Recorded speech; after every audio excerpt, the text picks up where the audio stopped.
So next topic in outcomes, that is buyers of votes lose elections.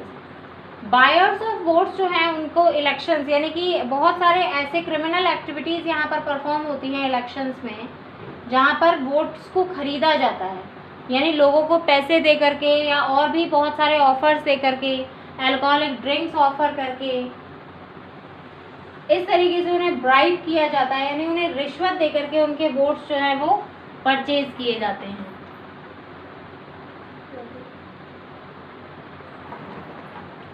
उनको रिश्वत दे करके उनके वोट्स परचेज किए जाते हैं। और ऐसे पर्सन्स को, यानी कि जब ऐसी क्रिमिनल एक्टिविटीज़ करने वाले, ऐसे इलीगल ऑफेंस करने वाले पर्सन्स को, ऐसे इलीगल ऑफेंस करने वाले कैंडिडेट्स को जब इलेक्शंस में डिफीट का सामना करना पड़ता है, तो इट मीन्स यहाँ पर जो इलेक्शंस के आउटकम्स हैं वो कैसे हैं, फ्री एंड फेयर हैं।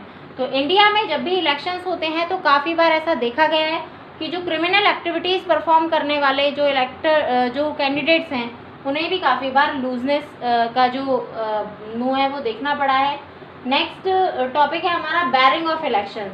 और जब भी आउटकम्स ऑफ इलेक्शंस में ये भी है फ्री एंड फेयर आउटकम्स का जो एविडेंस है वो ये है कि जब भी ऐसे इलीगल ऑफेंस, किसी भी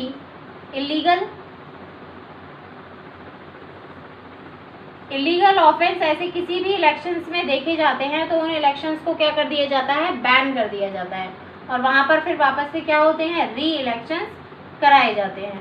तो ये भी क्या है, फ्री एंड फेयर इलेक्शंस का ही एक एग्जाम्पल है कि यहाँ पर free and fair elections he perform होते हैं। तो ये आउटकम्स ऑफ डेमोक्रेसी हमें ये बताते हैं, आउटकम्स ऑफ इंडियाज इलेक्शंस हमें ये प्रूव करते हैं कि इंडिया में जो इलेक्शंस होते हैं वो फ्री एंड फेयरली कराए जाते हैं।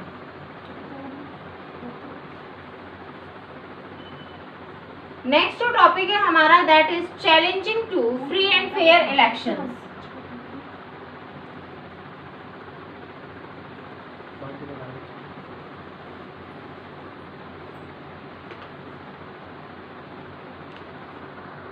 खराब हो रही है।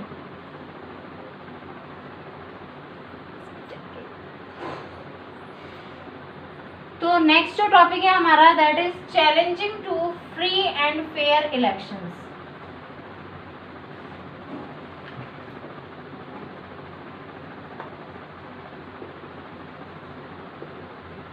फ्री एंड फेयर इलेक्शंस के लिए चैलेंजिंग जो है वो क्या है, कैसे हमारे इंडिया में जो फ्री एंड फेयर इलेक्शंस हैं उनको चैलेंज किया जाता है, उनको चुनौतियां दी जाती हैं। तो उसमें क्या क्या चुनौतियां हैं, देखिए। फर्स्ट जो हम देखेंगे, जितने भी आउटकम्स ऑफ इलेक्शंस हैं इसमें हम देखते हैं कि एक सिंपल कंक्लूजन निकल के आता है कि इंडिया में जो भी इलेक्शंस हो रहे हैं वो बिल्कुल फ्री एंड फेयर हो रहे हैं।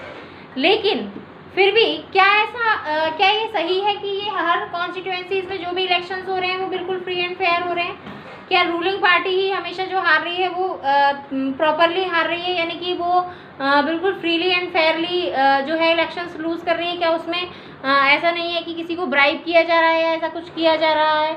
लास्ट 50 ईयर्स में हमारी कंट्री में बहुत सारे एक्सेप्शंस केस भी हुए हैं, जैसे कि पिक्चर्स जो हैं काफ़ी, क्या पीपल जो हैं जो भी ये वोट देते हैं क्या वो रियल चॉइस के आधार पर देते हैं? क्या लोगों के पास इतनी नॉलेज है जो वो इतनी सारी चीज़ों को, क्योंकि हम इंडिया की बात कर रहे हैं और इंडिया में हमने अभी बात की थी कि मोस्ट ऑफ द वोटर्स का जो परसेंटेज है वो इलिटरेट एंड पुअर पीपल का है।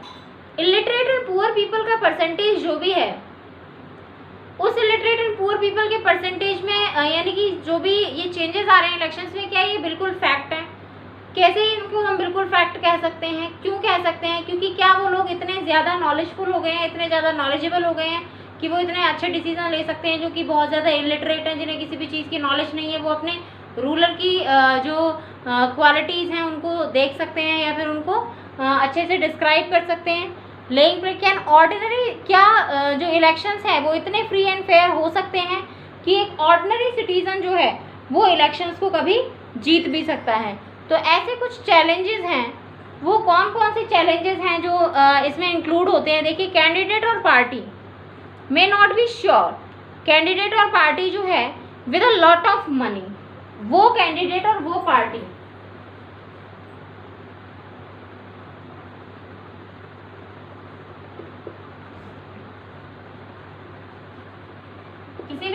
का जो कैंडिडेट है जिसके पास बहुत ज़्यादा मनी है, कोई भी ऐसी पार्टी का कैंडिडेट जिसके पास बहुत ज़्यादा मनी है, बी श्योर, वो भी श्योर नहीं होता कि वो इलेक्शन जीत ही जाएगा।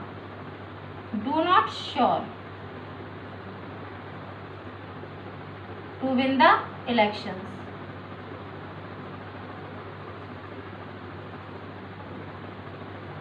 इलेक्शंस जीतने के लिए उसमें श्योरिटी नहीं होती है over similar parties and independence. क्यों? क्योंकि जो भी कोई बड़ी पार्टी होती है या रूलिंग पार्टी होती है वो हमेशा बहुत ज़्यादा छोटी पार्टीज और जो वोटर्स हैं उन पर डिपेंड होती है। In some parts of the country candidate with criminal connection have been able to push others an electoral race and secure other ticket from major parties. देखिए, जो क्रिमिनल एक्टिविटीज़ के जो मेंबर्स होते हैं, क्रिमिनल जो होते हैं, जिनका क्रिमिनल कनेक्शंस होते हैं, वो अदर पार्टी के मेंबर्स को फोर्सफुली जो है टिकट्स वगैरह दिला देते हैं और बड़ी बड़ी पार्टीज़ के जो टिकट्स हैं उन्हें दिलाए जाते हैं। तो कुछ ऐसी जो पार्टीज़ हैं क्रिमिनल कनेक्शंस वाली, वो क्या कर सकती हैं, इन पर बहुत ज़्यादा ट्रस्ट कर लेती हैं कि क्रिमिनल कनेक्शंस तो हैं ही, तो काफ़ी अच्छे से यहाँ पर प्रेशराइज करके टिकट्स जो हैं वो मिल सकते हैं और हम इलेक्शंस जीत सकते हैं। तो ये भी एक चैलेंज है कि हो सकता है कि क्रिमिनल एक्टिविटीज़ का डायरेक्ट जो प्रेशर है या कनेक्शन है वो नहीं रहा हो, इस तरीके से कनेक्शन रहा हो। नेक्स्ट है, सम फैमिलीज जो हैं tend to dominate political parties ticket distributed to relative. कुछ जो फैमिलीज़ हैं, यानी कुछ ऐसी फैमिलीज़ हैं जो अपनी ही फैमिली के पर्सनस को क्या देती हैं, ओनली टिकट्स देती हैं, सिर्फ अपनी फैमिलीज़ के पर्सनस को, वो टैलेंट को, वहाँ पर टैलेंट को बिल्कुल नेग्लेक्ट किया जाता है, यानी टैलेंट के बारे में बिल्कुल नहीं सोचा जाता कि ये पर्सन जो है वो चला पाएगा या नहीं चला पाएगा गवर्नमेंट को, या इसके अंदर टैलेंट है, या ये लोगों के बारे में सोच पाएगा या नहीं सोच पाएगा, सोशल वेलफेयर के थ्रू काम कर पाएगा या नहीं। कुछ फैमिलीज जो है टेंड टू डोमिनेट, वो डोमिनेट करने की कोशिश करती है पॉलिटिकल पार्टीज़ को, यानी पॉलिटिकल पार्टी जो है वो डायनेस्टी सिस्टम बन जाती है। डायनेस्टी मतलब कि जैसे पुराने टाइम में जो मुगल वंश था, डायनेस्टी वंश था, इस तरीके से डिफरेंट जो वंश चला करते थे, जो डायनेस्टीज चला करती थी, उनके अकॉर्डिंग, यानी कि पहले बेटा, फिर उसका बेटा, फिर उसका बेटा, इस तरीके से जो वंश चलते थे, इस तरीके से ही कई पॉलिटिकल पार्टीज़ ने जो है परिवारवाद वाली जो फीलिंग है उसको काफ़ी एनकरेजमेंट दिया है। तो ये बिल्कुल गलत है और ये एक चैलेंज है हमारे फ्री एंड फेयर इलेक्शन के लिए। Very open elections offer little choice to ordinary citizen. बहुत ही कम ऐसे इलेक्शंस होते हैं जहां पर ऑर्डिनरी सिटीजन्स को, यानी कि कम से कम सिटीजन्स को क्या दी जाती है, चॉइस ऑफ इलेक्शंस दी जाती है। यानी कि both the major parties are quite both similar to each other both in policies and practice. दोनों ही जो मेजर पार्टी होती है, यानी कि दो पार्टी होती हैं मेजर मेनली इलेक्शंस में,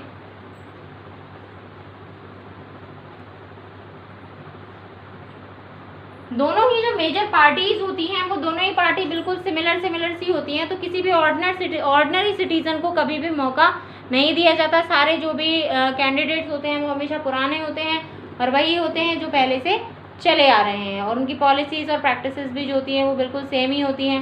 नेक्स्ट है, स्मॉलर पार्टीज़ और इंडिपेंडेंट जो कैंडिडेट्स होते हैं उनको बहुत ही बिगर पार्टीज से बहुत ज़्यादा जब कंपेयर किया जाता है तो उन्हें काफ़ी सारे जो डेंजर्स हैं, डिसएडवांटेजेस हैं वो झेलने पड़ते हैं और उन्हें वोटिंग भी जो है वो प्रॉपर नहीं मिल पाती है।